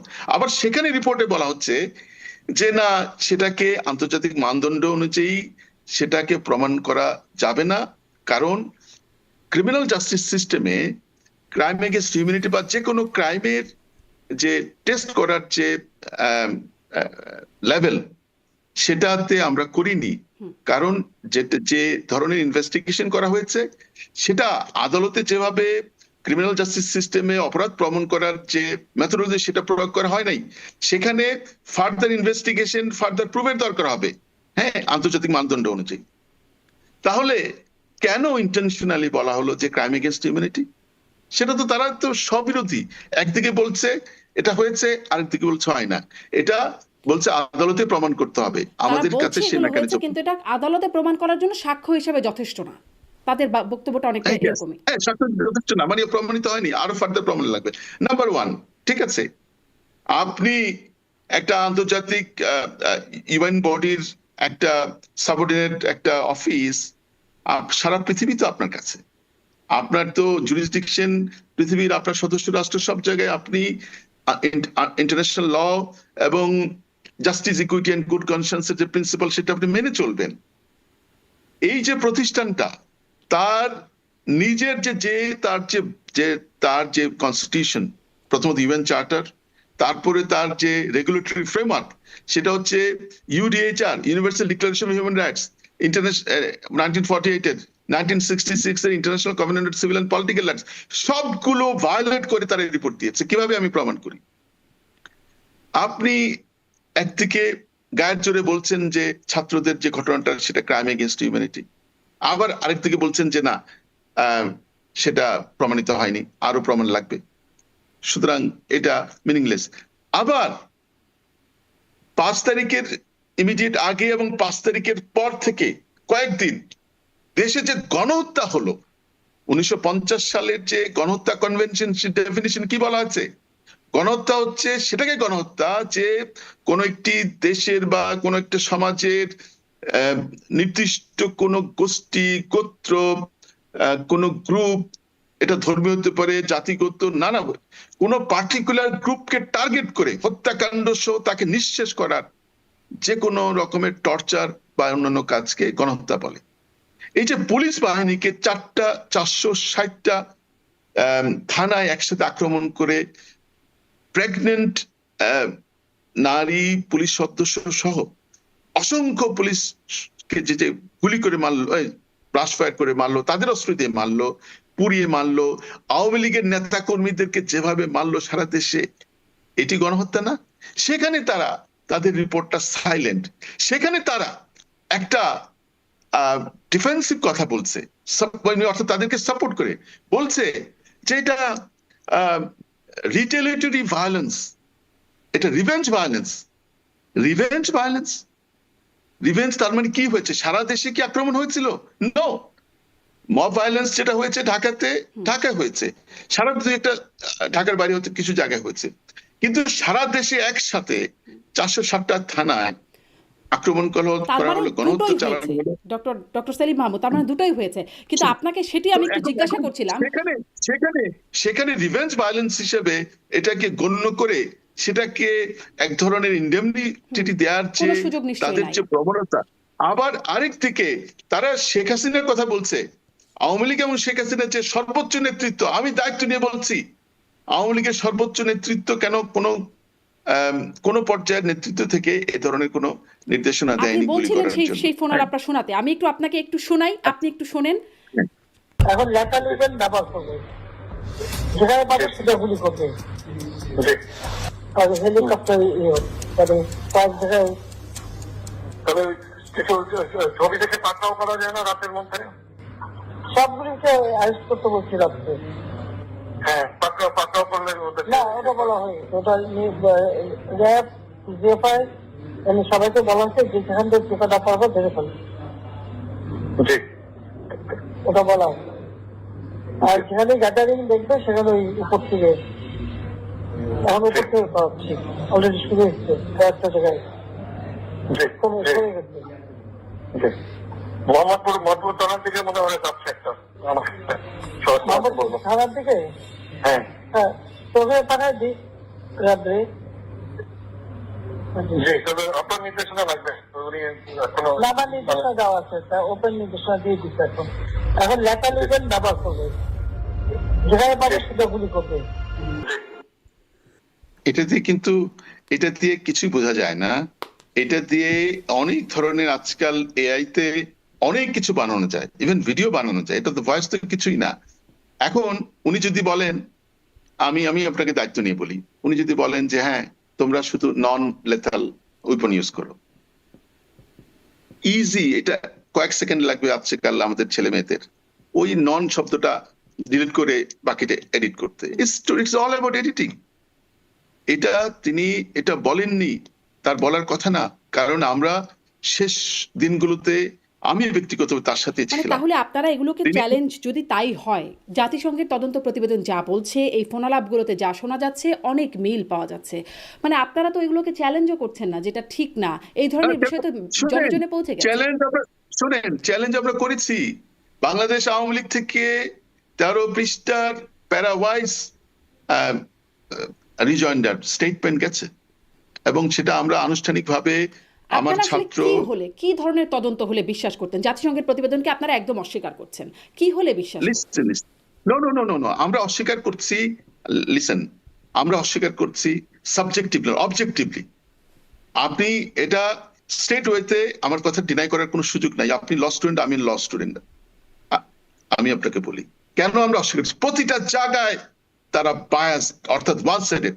একটা যদি গণহত্যা হয়ে থাকে, যেটা ক্লিয়ার গণহত্যা, সেটাকে গণহত্যা বলছে না, আর যেটা গণহত্যা না, সেখানে অনেক ধরনের সার্কামস্টেন্স আছে গণহত্যা না হওয়ার, সেটাকে তারা গণহত্যা বলছে। আওয়ামী লীগকে টার্গেট করে, ছাত্রলীগকে টার্গেট। ডক্টর মাহমুদ, মিথ্যা কি? কারণ তারা একদম গোয়েন্দা প্রতিবেদনের রেফারেন্স নাম্বার দিয়ে দিচ্ছে। এটা আই টেল ইউ, ফেব্রিকেটেড, এটা বায়াস, টাকা দিয়ে বানানো। এবং ওখান থেকে যখন আসে, জেনেভা থেকে বা ইউরোপ থেকে যখন আসে, ওখান থেকে আমার এক ক্লাসমেটও ছিল যে ইউএনএ চাকরি করে, ডক্টর সারা হোসেন, ব্যারিস্টার সারা হোসেন, আরেকজন আমার ক্লাসমেট, আমি নাম বলবো না, আমার বলেন। এই দুইজন বাংলাদেশে এরা কাদেরকে ইন্টারভিউ নিবে সেই নামগুলো বলে দিয়েছে, তাদেরকে ইন্টারভিউ, ওয়ান সাইডেড সব। ইউনুস গভর্নমেন্ট তাদেরকে ডেকে নিয়েছে, সেখানে বসে বাংলাদেশে বসে তারা এটা রিপোর্ট তৈরি করেছে, এবং সেখানে আমাদেরকে যাদের হত্যা করেছে সেগুলো গণহত্যা না, সেগুলো হত্যাকাণ্ড না, এগুলো হচ্ছে রিভেঞ্জ ভায়োলেন্স। রিভেঞ্জ ভায়োলেন্স কি হত্যাকাণ্ড না? রিভেঞ্জ কিসের রিভেঞ্জ? আজকে আমরা ফ্যাসিস্ট, 5 তারিখের আগে তো এই কথা বলেনি। এত বড় বড় ফ্যাসিস্ট ফ্যাসিস্ট ফ্যাসিস্ট 15.5 বছরে বাংলাদেশকে কোথায় নিয়ে গেছে শেখ হাসিনা? 5 তারিখের আগে বললে তো নির্ঘাত কারাগারে যেতে হতো, তাই নয় কি? আজকে বাংলাদেশে আওয়ামী লীগের একজন লোককে তারা থাকতে দিচ্ছে না, আর আপনি বলছেন কারাগারে নিয়ে যেত। Please be respectful to the situation. কারণ আজকে গণমাধ্যম, আপনি একজন সাংবাদিক, নিজের বুকে হাত দিয়ে প্রশ্ন করুন, বাংলাদেশের কোন প্রিন্ট এবং ইলেকট্রনিক মিডিয়া তারা নিজেরা সিদ্ধান্ত দিতে পারছে কিনা? চর দখলের মতো দখল করা হয়েছে, চর দখলের মতো। আমাদের জার্নালিস্টদেরকে আমি তাদের প্রতি সম্মান রেখে, আমি জানি তাদের মনে কষ্ট, সমস্ত জার্নালিস্টদেরকে জেলে ঢোকানো হয়েছে। আপনি মোজাম্মেল বাবু বলেন, শ্যামল দত্ত, কত সাংবাদিককে জেলে ঢোকানো হয়েছে। এটা কি কোনো সভ্য দেশে সম্ভব? আমরা কি এভাবে গণহারে এক্সট্রিম কোন সিচুয়েশনে সাংবাদিকরাও গ্রেফতার হতে পারে, কিন্তু এভাবে গণহারে লক্ষ লক্ষ মামলা, হাজার হাজার মামলা, এবং আপনি আইনের ছাত্র, আপনি জানেন রুল এগেইনস্ট ডাবল জিপার্টি, অর্থাৎ একই বিষয়ে একই ব্যক্তির বিরুদ্ধে একই বিষয়ে 2-3বার মামলা হয় না। শেখ হাসিনার বিরুদ্ধে শত শত মামলা, সেই মামলাগুলি আবার আইসিটিতে আপনার গণহত্যার মামলা। অর্থাৎ আপনি যখন বিভিন্ন জায়গা থেকে ফেক লোকের নাম দিয়ে মামলাগুলো করছে, আবার সেই মামলাগুলো আবার গণহত্যার মামলা হিসেবে দৃশ্যমান। গণহারে মামলা হচ্ছে, মানে ভিত্তিহীন মামলা হচ্ছে, এই বিষয়গুলো অস্বীকার করবার কোনো সুযোগ নেই। খোদ এই সরকারের মধ্য থেকেও সেটি স্বীকার করছে যে ভিত্তিহীন মামলা হচ্ছে, সেটির সমালোচনাও চলছে, দেশের মধ্যে অনেক সমালোচনা করছে। আমি আপনাকে যেটি প্রশ্ন করছিলাম, আসলে তদন্তটা কি হলে, কোথা থেকে হলে? কারণ আপনারা যে তদন্ত বা আপনাদের সরকার যে তদন্ত করছিল, তার উপরে মানুষ কি করে বিশ্বাস রাখবে, যেখানে আপনারাই একটা পক্ষ, আপনাদের সরকার পক্ষ, পুলিশ বাহিনী পক্ষ, যারা তদন্ত করবে তারাই যখন পক্ষ। আমার কথা হচ্ছে, তদন্ত বাংলাদেশই হবে। বাংলাদেশে সত্যিকার অর্থে বিচার বিভাগীয় তদন্ত।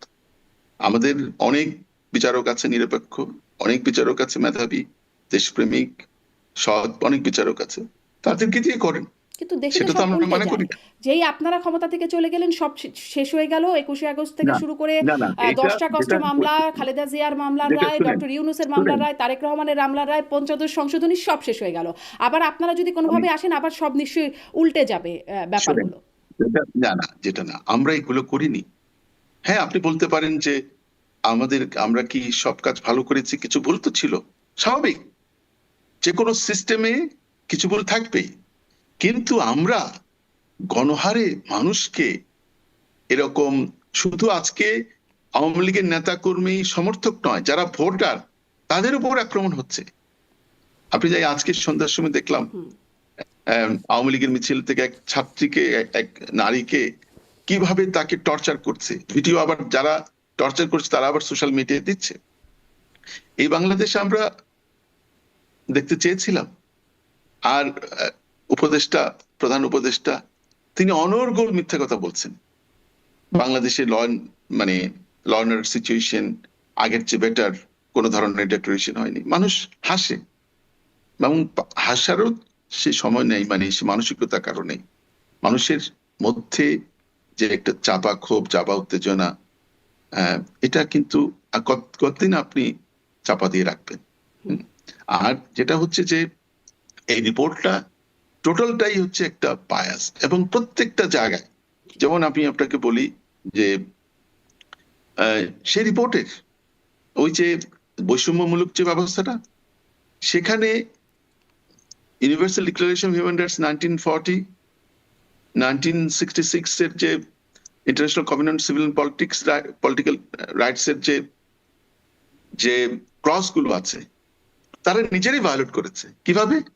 ওই যে বলেছে, যারা হিউম্যান রাইটস সংক্রান্ত বিষয়, এটা ল এনফোর্সিং এজেন্সি থেকে শুরু করে ইনভেস্টিগেশন, যারাই করুক না, ইভেন তারা তো একটা কাজ করেছে, একটা ম্যান্ডেট নিয়ে গেছে, তাদের যে রেগুলেটরি মেকানিজম সেখানে আছে যে ইনভেস্টিগেট করেছে, সেখানে তো তারা নিরপেক্ষ ছিল না, সেখানে বৈষম্যমূলক কোনো ব্যবস্থা গ্রহণ করে ইটস ইললিগ্যাল, সেটা তারা করেছে।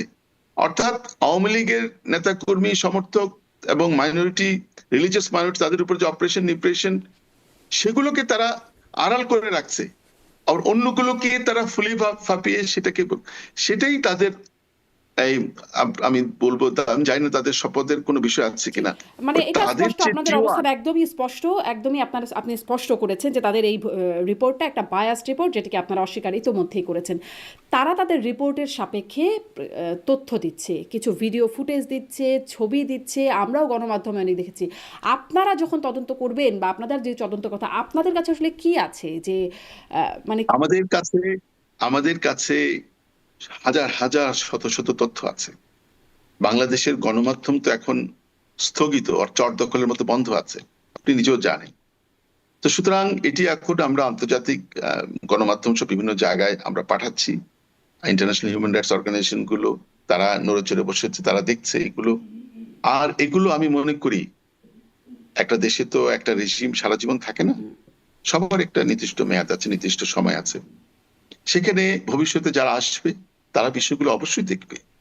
তবে আমরা অন্যায্যভাবে অনিয়মতান্ত্রিক এবং কারোর প্রতি বৈষম্যমূলক আচরণ আমরা অতীতে করিনি, ভবিষ্যতে করব না। জি, কিন্তু এই আরেকটা বিষয় হচ্ছে যে ইন্টারন্যাশনাল হিউম্যান রাইটস অর্গানাইজেশন যেগুলোতে আপনারা আসলে এখন তথ্য প্রতিবেদনগুলো পাঠাচ্ছেন, তারা একাধিকবার আপনারা ক্ষমতায় থাকার সময় আপনাদের সময়কার মানবাধিকার লঙ্ঘনের কথা বলেছে, নির্বাচনের কথা বলেছে, তখন তো আপনারা এইগুলোকেও পাত্তা দেন নাই বা আমলে নেন নাই। No, আমি আপনাকে বলি, এই যে প্রতিষ্ঠানটা, সেই প্রতিষ্ঠানের সাবেক প্রধান, চিলির সাবেক রাষ্ট্রপতি মিশেল বেশেলেট, তিনি বাংলাদেশে ছিলেন। তিনি তখন, এটা 2022 সালের কথা, তিনি তখন এই ইউএন OHCHR এর চেয়ারম্যান। আমি তার সাথে সাক্ষাৎ করেছি, মাননীয় প্রধানমন্ত্রী আমাকে, যেহেতু আমি বাংলাদেশ আওয়ামী লীগের ইনফরমেশন সেক্রেটারি এবং আমি আইন নিয়ে কাজ করি, মানবাধিকার নিয়ে কাজ করি, এটা আমার একটা দায়িত্বের মধ্যে পড়ে। আমি তার সাথে আপনার দীর্ঘক্ষণ আলোচনা করেছি। সেটা এক্স্যাক্টলি সম্ভবত আগস্ট 2022 সালের আগস্টের কোন একদিন 16-17 তারিখ হবে। সেখানে আমার সাথে দীর্ঘক্ষণ আলোচনা হয়েছে ওই যে বিষয়গুলো আপনি বলছেন। আমি তাকে বলেছি যে কিছু ইন্টারন্যাশনাল অর্গানাইজেশন যে বাংলাদেশ নিয়ে যে মানবাধিকার রিপোর্ট গুলো করছে, সেগুলো আমাদের এখান থেকে কিছু লোক লবি করে। যেমন আপনি যখন একটা রিপোর্ট তৈরি করবেন, এটাকে আপনি অবজেক্টিভলি তৈরি করবেন, অর্থাৎ আপনি নানা সোর্স, নানা মত পথ যত আছে, পক্ষে বিপক্ষে রিপোর্টকে আপনি কগনিজেন্সে নেবেন, তারপরে আপনি এটা নিয়ে অ্যানালাইজ করবেন, বিশ্লেষণ করবেন, তারপরে আপনি একটা হাইপোথেসিসে আসবেন, যদি কোনো হাইপোথেসিস থাকে, বা একটা কনক্লুশনে আসবেন। সেখানে শুধুমাত্র অধিকার, শুধুমাত্র স্পেসিফিক সরকার বিরোধী, আওয়ামী লীগ বিরোধী, ওই সময়কার সরকার বিরোধী যে গ্রুপগুলো, শুধুমাত্র তাদের সোর্সকে রিলাই করে সেখানে সরকারের কোনো মতামত দিচ্ছে না। সেখানে করতে পারতো যে এক ধরনের মার্শালিং অফ ফ্যাক্টস হিসাবে দুই পক্ষের বক্তব্য বা 3 পক্ষ 4 পক্ষের বক্তব্য নিয়ে বিশ্লেষণ করতো, কোনো প্রয়োজন মনে করি সেটা আমি উপস্থাপন করেছিলাম। And she agreed with me. তিনি বললেন যে না, this is not the proper methodology, এটা অবজেক্টিভলি করতে হবে। আমি কিন্তু সেখানে ওই যে এনফোর্স ডিসঅ্যাপিয়ারেন্স থেকে শুরু করে অন্যান্য বিষয়গুলো নিয়ে আমি তার সরকারের পক্ষ থেকে, আওয়ামী লীগের পক্ষ থেকে আমি অনেক কথা বলেছিলাম। সেখানে ওই সময় আমাদের পররাষ্ট্র প্রতিমন্ত্রী এবং তখন যা করেছে মানে এই মানবাধিকার সংস্থাগুলো যথাযথ প্রক্রিয়ায় কাজ করে নাই। এখন আপনারা তাদের কাছে তথ্য প্রমাণ দেবেন, এখনো বা তারা যথাযথ প্রক্রিয়ায় কাজ করবে, তার কি ভরসা? মানে তারা তো তাদের ক্রেডিবিলিটি তাহলে হারিয়েছেই, কেন আপনারা করছেন? আপনি যে লবিং এর কথা বলছেন, এখন আপনারাই কি লবিং করছেন? বা জি লিসেন, আমি আপনাকে বলি, এটা একটা, আপনি বলতে পারেন একটা জাতীয় আন্তর্জাতিক ষড়যন্ত্রের অংশ হিসেবে একটা প্যাকেজ। আপনি জানেন যে কোনো ষড়যন্ত্র একটা বড় প্যাকেজ হিসেবে থাকে। এখানে শুধুমাত্র যে বাংলাদেশের কিছু লোক কেন, এখানে অনেক আছে, এবং এটাও কিন্তু তাদের মধ্যে। এবং সেখানে টার্ক আমি একটা দায়িত্ব নিয়ে বলি, টার্ক কিন্তু এই ভদ্রলোককে অনেক কিছু ফেস করতে হবে। বাংলাদেশ নিয়ে যে ষড়যন্ত্রমূলক কাজ তিনি করেছেন তার জন্য কিন্তু তাকে পে করতে হবে। এটা ইতিমধ্যে আন্তর্জাতিক গণমাধ্যমে কিন্তু বিষয়টা চলে আসছে যে তিনি এর ধরনের একটা, বাংলাদেশ সেনাবাহিনী তাকে কিন্তু ইতিমধ্যে মিথ্যাবাদী প্রমাণ করেছে। তারা অফিসিয়ালি বলেছে যে না, এই ধরনের কোনো বিষয় ঘটেনি। অর্থাৎ এখানে আরেকটা বিষয় আসছে, অর্থাৎ ভবিষ্যতে এই ইউএন বা তাদের বডিগুলো আমাদের সেনাবাহিনীকে এই ধরনের ইল্লিগ্যাল এন্ড আনকনস্টিটিউশনাল ইন্টারভেনশনের কোনো সুযোগ আর থাকবে না। অর্থাৎ ইতিমধ্যে কিন্তু তারা সেই, আর প্রথম এখন যেটা তাকে প্রমাণ করতে হবে তিনি বাংলাদেশ সেনাবাহিনীকে এরকম নির্দেশনা দিয়েছেন, দিয়ে থাকলে এটা তার এখতিয়ারের মধ্যে ছিল কিনা, সেটা তার টিওআর এবং তার আইনে তাকে এটাকে সাপোর্ট করে কিনা, সে অনেকগুলো বিষয় আছে। জি, এখন আবার একটু সেনাবাহিনীর সাথে একটু ভূমিকায় ফিরি। আপনাদের সাথে কি সেনাবাহিনীর কোনো যোগাযোগ হচ্ছে? দেখুন, বাংলাদেশ সেনাবাহিনী একটা ইন্ডিপেন্ডেন্ট সরকারের রাষ্ট্রের একটা অংশ। আমাদের সাথে যোগাযোগ হবে কেন? আমরা রাজনৈতিক দল, রাজনৈতিক শৃঙ্খলার মধ্যে আমরা কাজ করি, সেনাবাহিনী কাজ করে। পুনর্বাসনের কথা বলছে। আমি আপনাকে একটা কথা বলি, এই যে একটা তথ্য সন্ত্রাসী পিনাকি যে পশ্চিমা বিশ্ব বসে বাংলাদেশে জঙ্গিবাদ প্রতিষ্ঠা করতে চায়, পিনাকি যে কথাগুলো বলছে আমি শুনেছি। পিনাকি একটি স্বাধীন সার্বভৌম রাষ্ট্রের সেনাপ্রধানকে হুমকি দিচ্ছে, বলছে, তার কথার মূল বক্তব্যটা হচ্ছে যে সেনাপ্রধান যদি সাবধান না হয়, সেনাপ্রধান যদি তার যৌক্তিক যে কাজ কর্মকাণ্ড যেটা করছেন সেটা যদি স্টপ না করে, তাহলে তাকেও 1975 সালে জেনারেল খালেদ মোশাররফের যে পরিণতি হয়েছিল সেই পরিণতি ভোগ হবে, মানে সেই পরিণতি, অর্থাৎ তাকে হত্যার হুমকি দিচ্ছে। আমি আপনাকে একটা কথা বলব, 1975 সালে জাতির পিতা হত্যাকাণ্ডের পরে সেনাবাহিনীতে এরকম আন্তর্জাতিক ষড়যন্ত্র চক্রান্তের কারণে কিন্তু 2-3টা গ্রুপ ছিল, সেখানে চেইন অফ কমান্ডের একটা সমস্যা ছিল।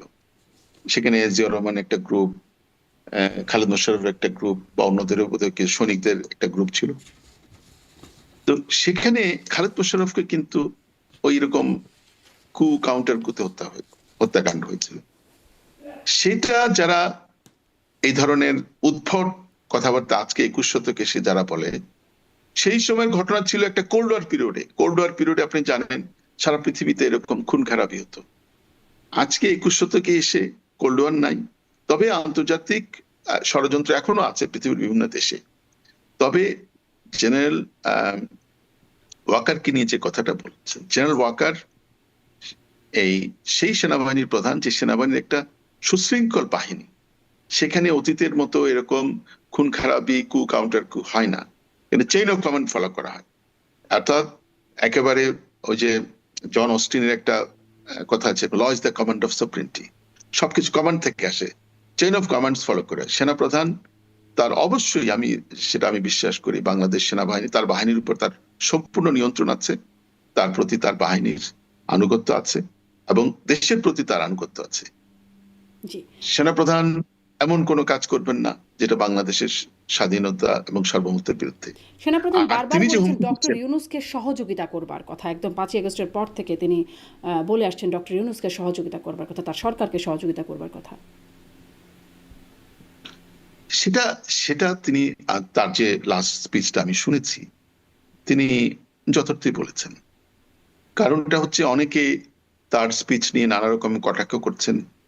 আমি মনে করি তিনি স্বাধীন বাংলাদেশের সেনাপ্রধান হিসেবে যে টোনে কথা বলার দরকার তিনি সেটাই বলেছেন। মানে সহযোগিতা করাটাই প্রয়োজন। সহযোগিতা শুনেন, সহযোগিতা তিনি তো বলেছেন, সহযোগিতা করেছেন, সরকারকে তো সহযোগিতা করছেন, হ্যাঁ, কিন্তু তিনি নির্বাচনের কথা বলেছেন, ইনক্লুসিভ নির্বাচনের কথা বলেছেন।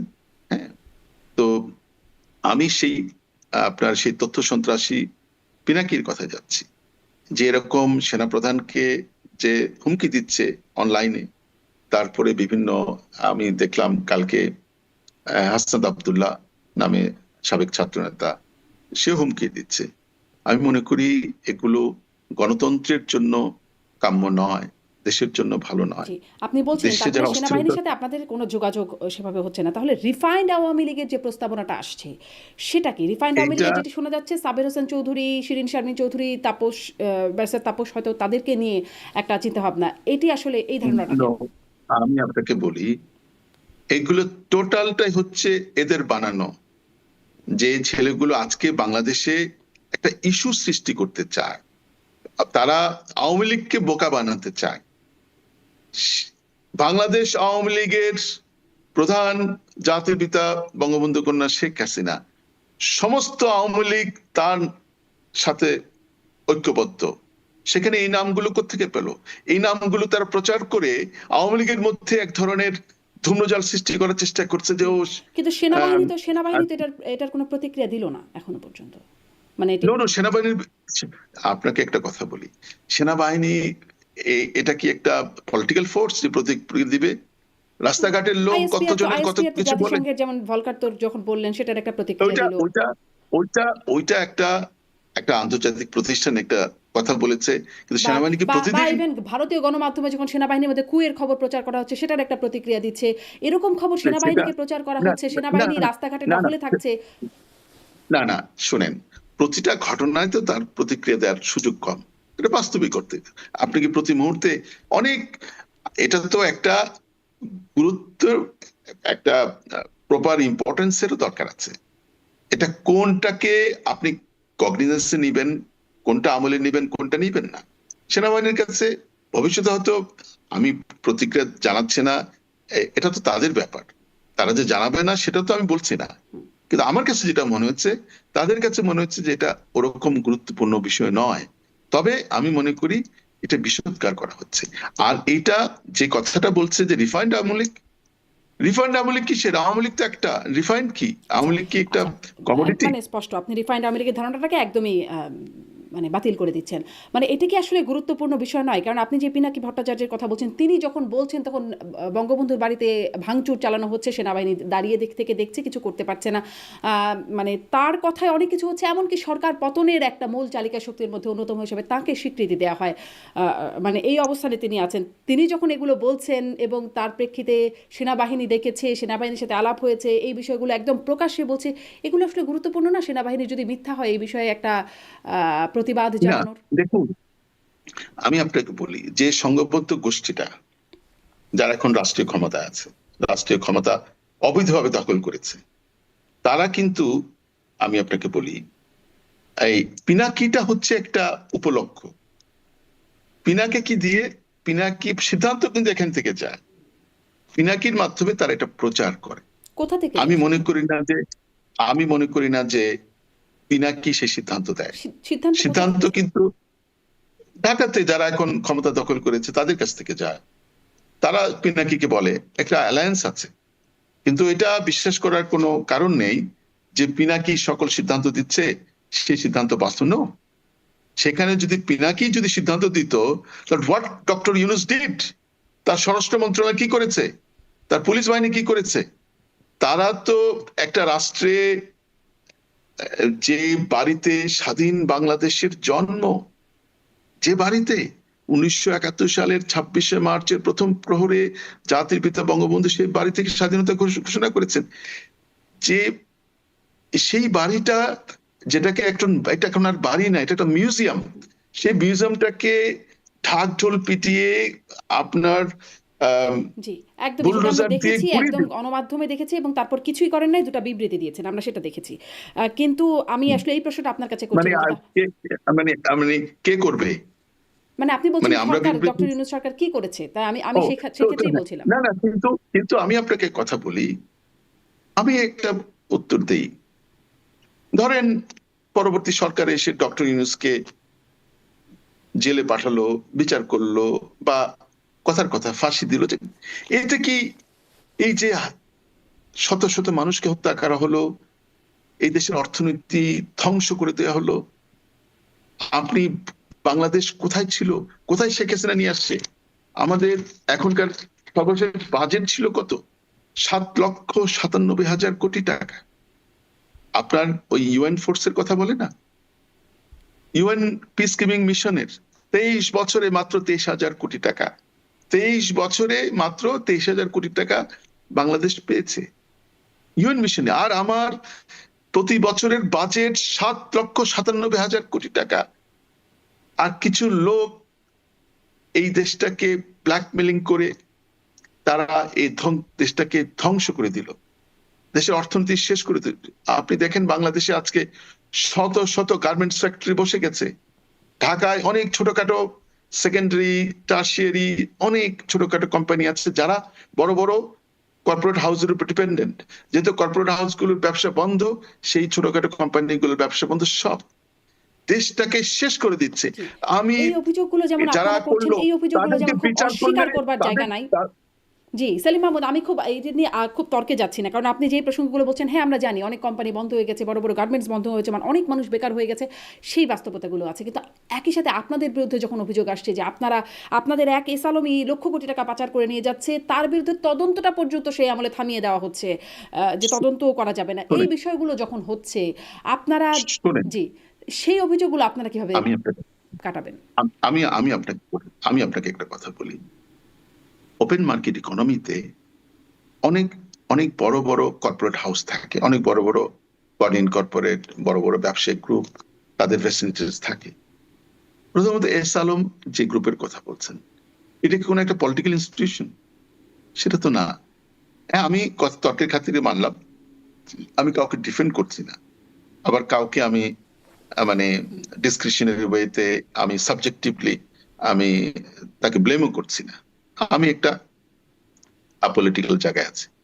আমি বলছি যে পৃথিবীর শুধু বাংলাদেশ না, পৃথিবীর সব দেশে মার্কেট ইকোনমিতে এরকম কিছু ব্যবসায়িক সম্প্রদায় বা ব্যবসায়িক গ্রুপের জন্ম হয়, সব জায়গায় আছে, ভারতে আছে, অনেক জায়গায় আছে।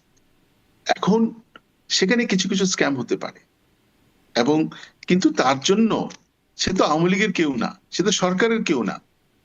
আমি ধরে নিলাম, যদি আমি তর্কের খাতিরে যদি বলছি যে হ্যাঁ তারা যদি অনিয়ম করে থাকে, সেটার জন্য why as Awami League I should shoulder this blame? No, আমি এটা নোবডি, তারা আমার কেউ না। এর জন্য তো আওয়ামী লীগকে আপনি তার দেখুন, বিরুদ্ধে কেন ব্যবস্থা নেওয়া হলো না? মানে কি এমন কারিশমা আছে তার যে তিনি এত টাকা নিয়ে চলে যেতে পারেন, কোনো ব্যবস্থা নেওয়া যায় না তার বিরুদ্ধে?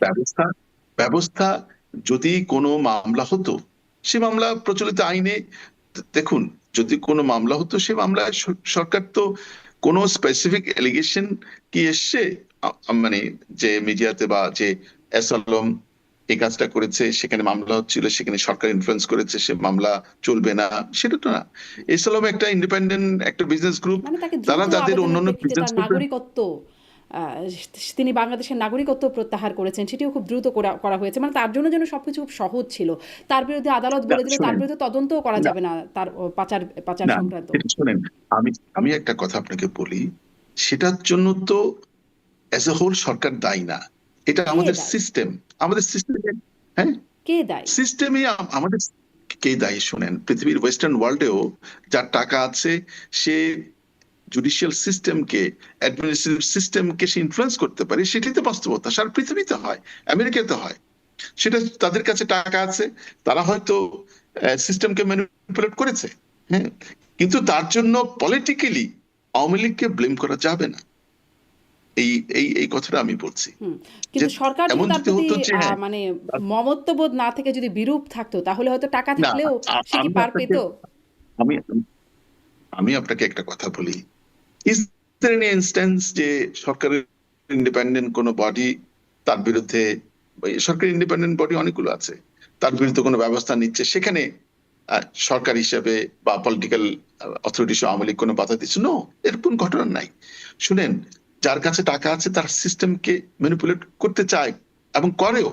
এখন যেটা হচ্ছে কি, আমি আপনাকে আসল কথাটা বলি, পৃথিবীর সব দেশে এরকম ইনফ্লুয়েন্সিয়াল বিজনেস গ্রুপ থাকে। এখন আমি বলি যে আজকে আওয়ামী লীগের বিরুদ্ধে যে রেজিম চেঞ্জের যে বড় ষড়যন্ত্রটা, সেটা তো একটা বললাম একটা প্যাকেজ হিসাবে, সেখানে তো তারা বিজনেস গ্রুপকে কাকে মেলাইন করবে, কাকে আওয়ামী লীগের সাথে মেলাইন করে প্রপাগান্ডা করতে পারবে, ব্যুরোক্রেসিতে কাকে করতে পারে বিচার, এইভাবে তো একটা বিভিন্ন রকমের ছক আছে। সেখানে অনেক কিছু হয়েছে, সেগুলো কিন্তু আবার অনেক বেশি আমি মনে করবো যে অপপ্রচারমূলক। মানে আপনি তারপরে আপনারা এখন অন্য প্রশ্ন। আমি তাহলে একটু শেষের দিকে আসি। আপনারা আসলে ফেরার কথা বলছেন। কিভাবে আপনাদের সেই মানে দেশে এসে প্রকাশ্যে দেশে এসে রাজনীতি করে করা যেটি আপনারা বরাবর করেছেন, সেটিতে আপনারা এখন কিভাবে আসবেন? সবকিছু মানে যা যা হয়েছে জুলাই আগস্টের গণঅভ্যুত্থানে আপনাদের বিরুদ্ধে যে অভিযোগ বা এই 15 বছরে অ্যান্টি ইনকামবেন্সি তো থাকেই, সেখানে আপনাদের বিরুদ্ধে যত অভিযোগ সেগুলোকে অস্বীকার করে কি আপনারা মানে রাজনীতিতে জনপ্রিয় হয়ে উঠতে পারবেন? আমাদের বিরুদ্ধে কি অভিযোগ? আমি আপনাদের আপনাকে বিরুদ্ধে বলি, দুর্নীতির অভিযোগ, আপনাদের বিরুদ্ধে অর্থ পাচারের অভিযোগ, নির্বাচন, তিনটি নির্বাচন যেখানে জনগণ তাদের প্রাপ্য ভোটাধিকার শুনেন, দিতে প্রয়োগ এবার করতে পারে নাই। আমি আপনাকে আমার কথাটা আপনি শুনেন। যারা আমাদেরকে ফ্যাসিস্ট বলছে, যারা আমাদেরকে বলছে রাজনীতি করতে দেবে না, তাদেরকে বলেন না এটা জনগণের হাতে ছেড়ে দাও। তারা বলে না জনগণের হাতে ছেড়ে দাও মানে কি? Everybody is free to do politics. ঠিক আছে, জনগণ যাদেরকে ভোট দিবে তারা আসবে। আওয়ামী লীগকে এত ভয় কেন? আপনার প্রশ্নে উত্তর আছে। আওয়ামী লীগকে এত ভয় কেন? ভয়টা কেন জানেন? ঠিক আছে, যে 3টা নির্বাচন নিয়ে প্রশ্ন, যেটাকে আমি for the sake of controversy, for the sake of argument, আমি 3টা নির্বাচন বাদ দিলাম। 14, 18, 24 3টা নির্বাচন বাদ দিলাম। তার আগের যে 4টা নির্বাচন ক্যাটেগরি গভর্নমেন্টের সময় হয়েছিল, অনেকটা সেনাবাহিনীর নিয়ন্ত্রণে, সেই 4টা নির্বাচনের ফলাফলটা কি? আমরা প্রায় 40% ভোট, 39 পয়েন্ট সামথিং। সেকেন্ড হাইয়েস্ট কে? বিএনপি, 34.5%। খেয়াল করেন 4টা নির্বাচন অ্যাভারেজ। তো আমরা এই প্রায় 40%, সেটা হচ্ছে কি 14 আগের হিসাব, 2008 পর্যন্ত। এই 4টা নির্বাচনে অ্যাভারেজে আমাদের 40% ভোট। আমি মনে করি পরে আরো কিছু ভোট বেড়েছে। যদি নাও পারে, 40% জনগোষ্ঠী, single largest political party in the country, তাকে আপনি ফ্যাসিস্ট আখ্যা দিয়ে মানে এই 15 রাজনীতি বছরে করতে কমে নাই, দিবেন না। বেড়েছে। বেড়েছে, বাড়বে। আমার উদাহরণ হিসেবে আমার কনস্টিটুয়েন্সিতে বেড়েছে, নিউট্রালি বলছি আমি, সারা দেশে বেড়েছে। আচ্ছা না বাড়ে, আমি বললাম বাড়বে না। এই আপনার 40% ভোট, 40% মানুষের আপনি ভোটকে ডিনাই করে আপনি আমাদেরকে রাজনীতির বাইরে রাখবেন। এত মানে এই এটা আপনি যদি এই বাস্তবতা গণতন্ত্র হয় চর্চা ডক্টর করেন। সেলিম মাহমুদ, এত আমি যদি আপনাকে বলি, বাস্তবতা আমি হয়, আপনাকে তাহলে কেন এই 3টি আমি নির্বাচন এভাবে হলো? কেন আপনারা মানে একদম অংশগ্রহণমূলক আমি ভাবে তো একটা নির্বাচন দিয়ে কেন শুনেন শুনেন মানে আপনি বহু বছর ধরে টকশো করছেন, আপনি জানেন 14 নির্বাচনে তারা আসেনি, 18 নির্বাচনে আসবে দায়সারা গোছের, হ্যাঁ, আনপ্রিপার্ড অবস্থায়।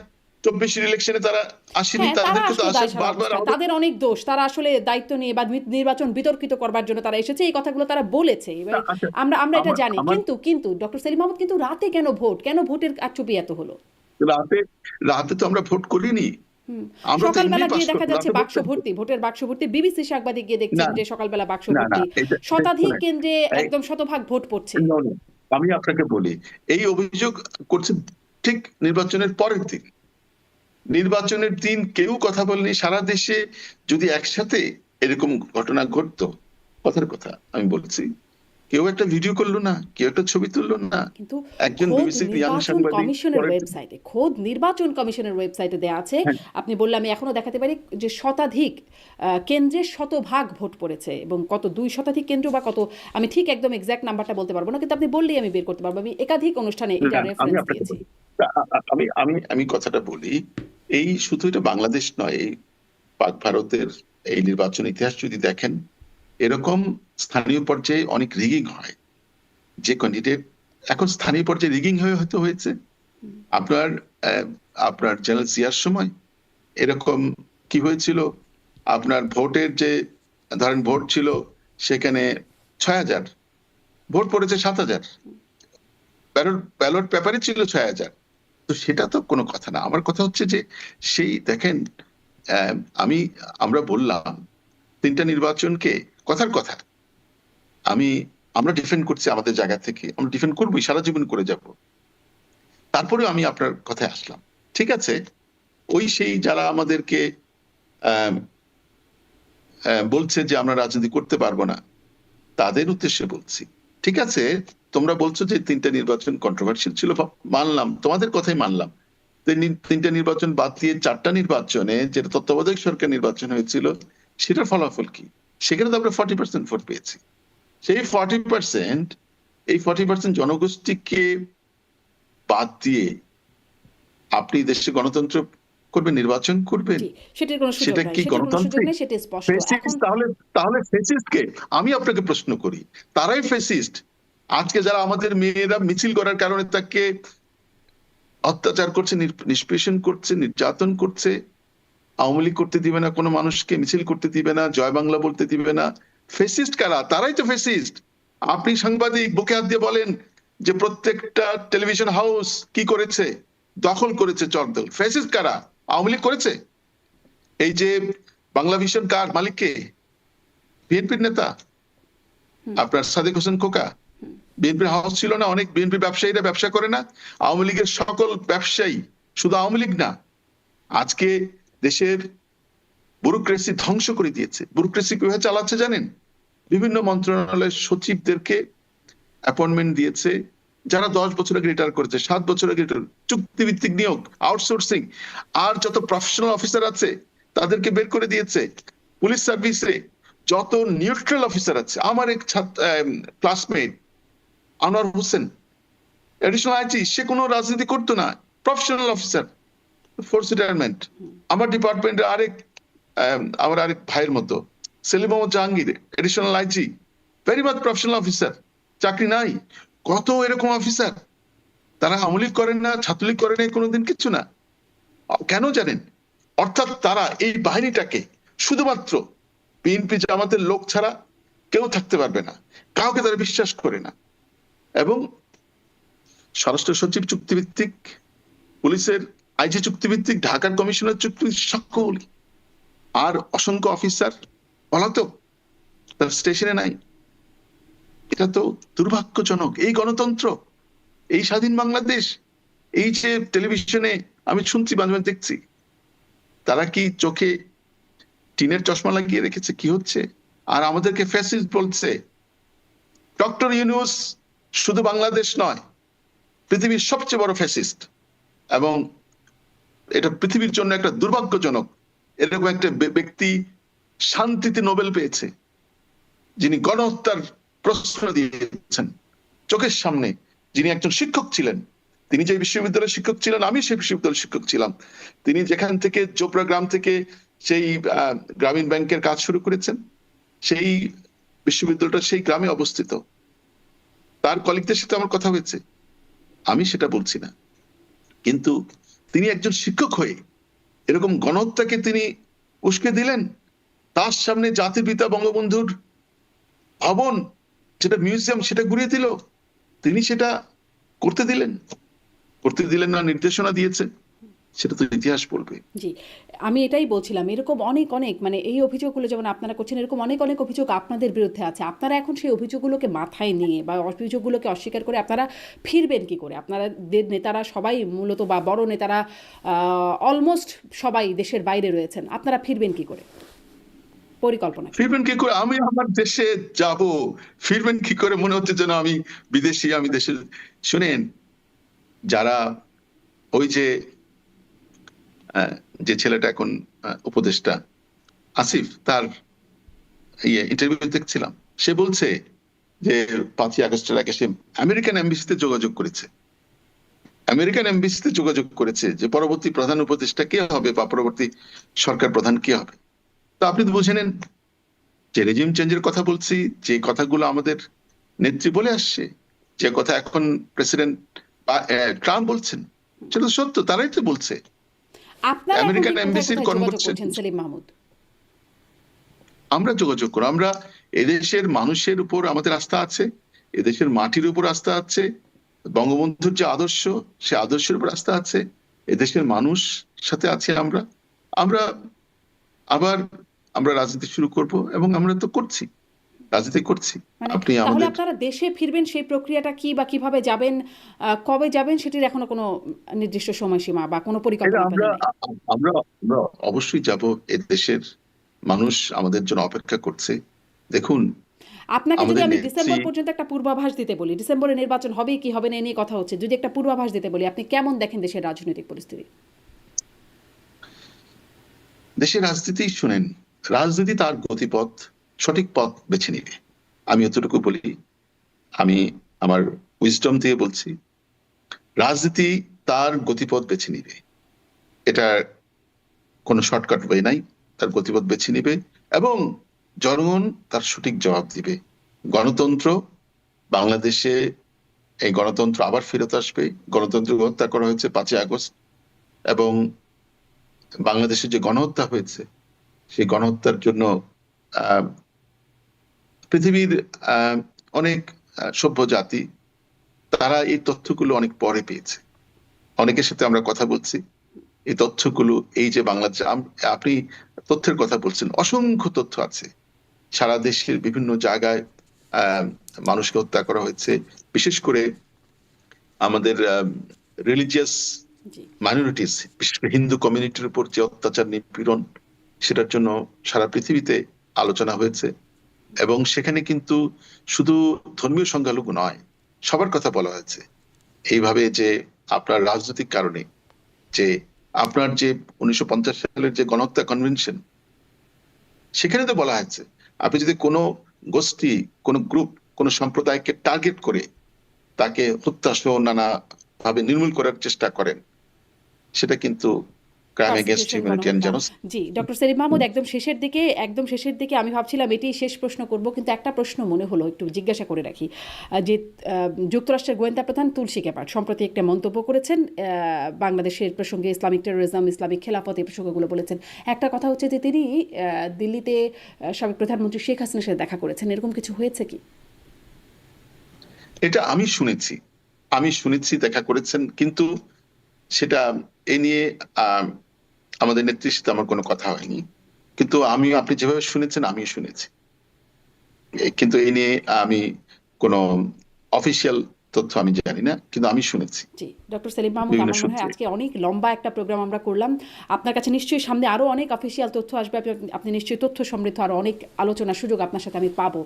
অনেক ধন্যবাদ ডক্টর সেলিম মাহমুদ, আপনি যুক্ত হয়েছেন, আমাকে সময় দিলেন অনেকটা।